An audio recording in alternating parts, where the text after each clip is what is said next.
बिस्मिल्लाहिर्रहमानिर्रहीम। अस्सलाम वालेकुम डियर स्टूडेंट्स, मैं हूं प्रोफेसर अजमत अली और आप देख रहे हैं मेरा चैनल मैथ्स फॉर यू। बेटा उम्मीद करता हूं आप सब खैर आफियत से हैं। जैसे कि आप लोग जानते हैं कि हमने सेकंड ईयर मैथमेटिक्स से एक इम्पॉर्टेंट चैप्टर नंबर 2 डिफरेंशिएशन जो है ये स्टार्ट किया हुआ है। मैंने लास्ट लेक्चर में आपको जो कि लेक्चर नंबर 1 था उसमें मैंने आपको रेट ऑफ चेंज क्या होता है और रेट ऑफ चेंज की दो types average rate of change and instantaneous rate of change जो है इसके मुतालिक बता चुका हूँ। अगर अभी तक आपने वो लेक्चर नहीं देखा तो उसको काइंडली जाकर लाजमी आप देखें।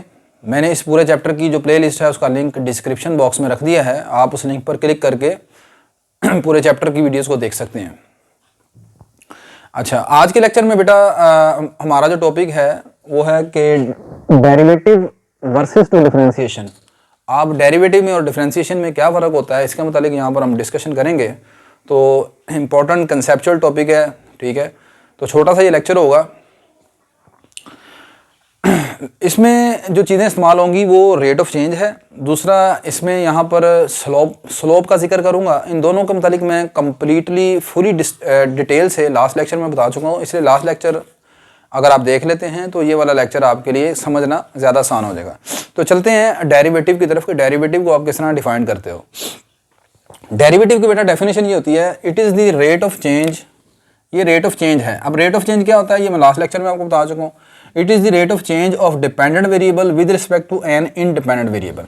यानी किसी डिपेंडेंट वेरिएबल में जो चेंज आती है किसी इंडिपेंडेंट वेरिएबल के लिहाज से, ठीक है, उस चेंज को जो चीज़ मेजर करती है वो आपका डेरिवेटिव है, ठीक है। अगर आपके पास y is equal to F of X एक फंक्शन है तो y यहाँ पर आप जानते हैं डिपेंडेंट वेरिएबल है और x यहाँ पर इंडिपेंडेंट वेरिएबल है।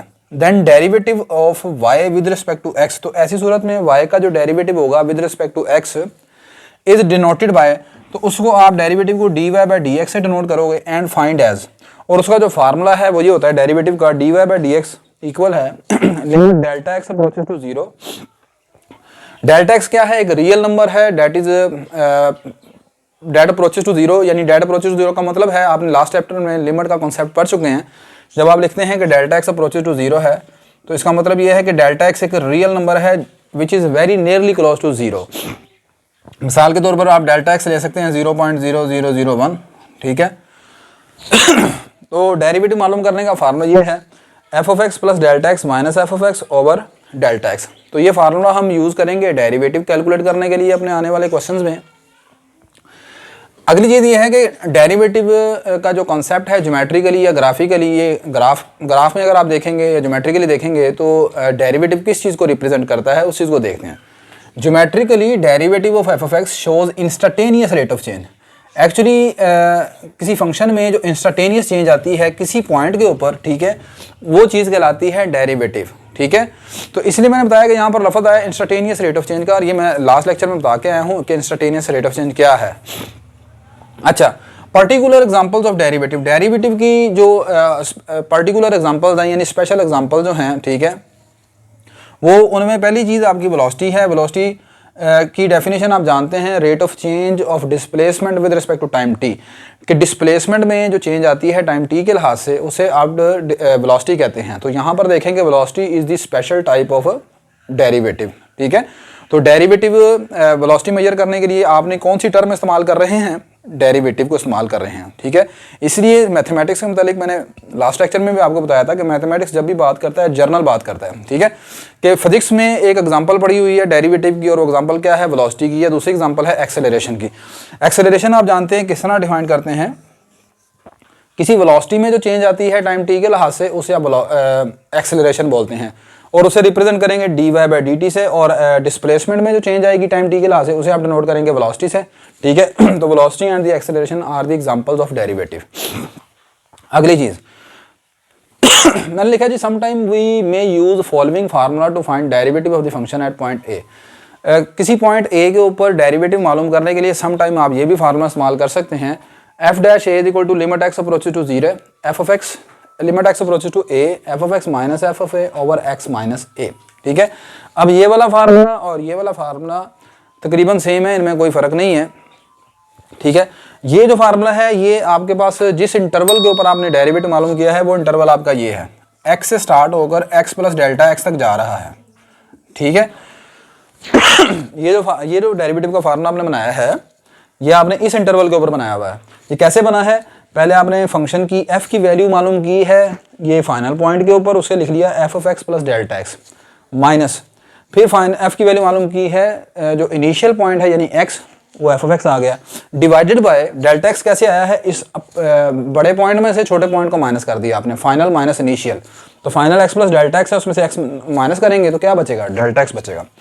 अब इसमें और इसमें फ़र्क ये है, ये वाला जो डेरिवेटिव का फार्मूला है जिसको आपने डिफाइन किया है ए से एक्स के ऊपर, ठीक है, ये आपका फाइनल पॉइंट आ गया एफ ऑफ एक्स माइनस ये आ गया इनिशियल पॉइंट एफ ऑफ ए, ठीक है, दोनों का डिफरेंस आ गया एक्स माइनस ए, ठीक है, तो वो भी डेरिवेटिव का फार्मूला, ये भी डेरिवेटिव का फार्मूला है, सही है।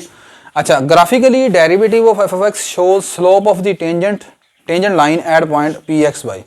ग्राफिकली अगर आप देखें तो जो आपके पास डेरिवेटिव का जो कॉन्सेप्ट है, सही है, वो यहाँ पर तो आपको नज़र आ गया ना कि ये इंस्टेंटेनियस रेट ऑफ चेंज को रिप्रेजेंट करता है। अब ये इंस्टेंटेनियस का जो वर्ड है ये स्पेशली फिजिक्स के साथ अटैच है, ठीक है, और फिजिक्स के हवाले से मैंने आपको यहाँ पर 2 एग्जांपल भी आपको बता दी हैं वेलोसिटी और एक्सेलरेशन की। वैसे मैथमेटिकली अगर आप किसी ग्राफ के ऊपर कोई टेंजेंट लाइन ड्रा करें, ठीक है, तो उस टेंजेंट लाइन की जो स्लोप होगी, ठीक है, वो जो स्लोप है वो डेरिवेटिव ऑफ द फंक्शन को रिप्रेजेंट करती है एट पॉइंट बी। मिसाल के तौर पर मैं कहना ये चाह रहा हूँ कि मेरे पास फर्ज करें ये एक फंक्शन f है, उसका ग्राफ है y equal to F of X का, ये ग्राफ है, वो कौन सा फंक्शन है, वो एक्स वाई जी कोई भी फंक्शन है, इसको ये जो लाइन टच करेगी इस पॉइंट P के ऊपर, ये मैं नाम रख लेता हूँ पॉइंट P, इस लाइन ये, अब इस लाइन को आप क्या बोलेंगे, this is called tangent line, ठीक है, ये टेंजेंट लाइन है। इस टेंजेंट लाइन की जो स्लोप है एट पॉइंट P, अब वो स्लोप का जिक्र किया तो स्लोप क्या है ये लास्ट लेक्चर में मैं आपको कंप्लीटली डिटेल से बता के आया हूँ, या इसके अलावा जब हम इंशाल्लाह चैप्टर नंबर 4 पढ़ेंगे एनालिटिक ज्योमेट्री, तो वहाँ पर भी स्लोप का वर्ड ज़्यादा डिटेल से हम पढ़ेंगे। फिल वक्त स्लोप का वर्ड मैं लास्ट लेक्चर में आपको बता के आ चुका हूँ, आप वहाँ से जाकर देख सकते हैं।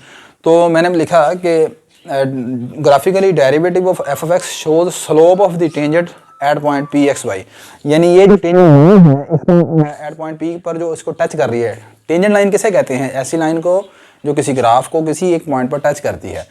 तो ये एक टेंजेंट लाइन है, इस टेंजेंट लाइन की जो स्लोप बनेगी उस स्लोप को आप ग्राफिकली देखें तो डेरिवेटिव इसकी स्लोप को रिप्रेजेंट कर रहा होता है। तो ये डेरिवेटिव का कॉन्सेप्ट था। डेरिवेटिव की डेफिनेशन क्या है, it is the rate of change, ये रेट ऑफ चेंज है, ठीक है, बस इतनी सी बात है, rate of change of dependent variable with respect to independent variable. बाकी बीच में मैंने आपको ग्राफिकली ज्योमेट्रिकली बता दिया कि आपका जो डेरिवेटिव है वो किस चीज़ को रिप्रेजेंट करता है। अगली चीज़ डिफरेंशिएशन। डिफरेंशिएशन क्या है, process of finding derivative is called differentiation. Simple सी डेफिनेशन है, डेरिवेटिव मालूम करने के प्रोसेस को आप डिफरेंशिएशन बोलते हैं, ठीक है। अब वो प्रोसेस क्या है, डेरिवेटिव किस किस प्रोसेस से मालूम किया जाता है, ये आने वाली अगली एक्सरसाइजेज में आपको मैं बताऊंगा। लाइक एज आप डेरिवेटिव किसी ट्रिग्नोमेट्रिक फंक्शन का मालूम करते हैं, उसके लिए जो प्रोसेस इस्तेमाल किया जाता है, आप चेन रूल इस्तेमाल करते हैं, आप पावर रूल ऑफ डिफरेंशिएशन इस्तेमाल करते हैं, क्वोशंट रूल इस्तेमाल करते हैं, एक्सेट्रा। तो ये आगे अगले आने चैप्टर में जो एक्सरसाइजेज आएंगी तो उसमें आप डिफरेंट किस्म का प्रोसेस इस्तेमाल करेंगे, ठीक है, डेरिवेटिव मालूम करने के लिए। तो this process is called differentiation, ठीक है। तो आई होप कि बेटा आज के लेक्चर की आपको अच्छी तरह समझ आ गई होगी। फिर भी किसी किस्म की कोई कन्फ्यूजन है, कोई प्रॉब्लम है, तो आप के सामने मेरा जो व्हाट्सएप का नंबर आ रहा है, आप इस पर मुझे मैसेज कर सकते हैं, मैं इंशाल्लाह आपको रिप्लाई करूंगा। मेरी ये वीडियो अगर आपके लिए हेल्पफुल है तो मेरी इस वीडियो को आप लाइक करें, शेयर करें, मेरे चैनल को सब्सक्राइब करें। इंशाल्लाह नेक्स्ट लेक्चर में हम एक्सरसाइज 2.1 जो आपकी है उसको स्टार्ट करेंगे। तब तक के लिए मुझे इजाज़त दीजिए। अल्लाह हाफ़िज़ जी।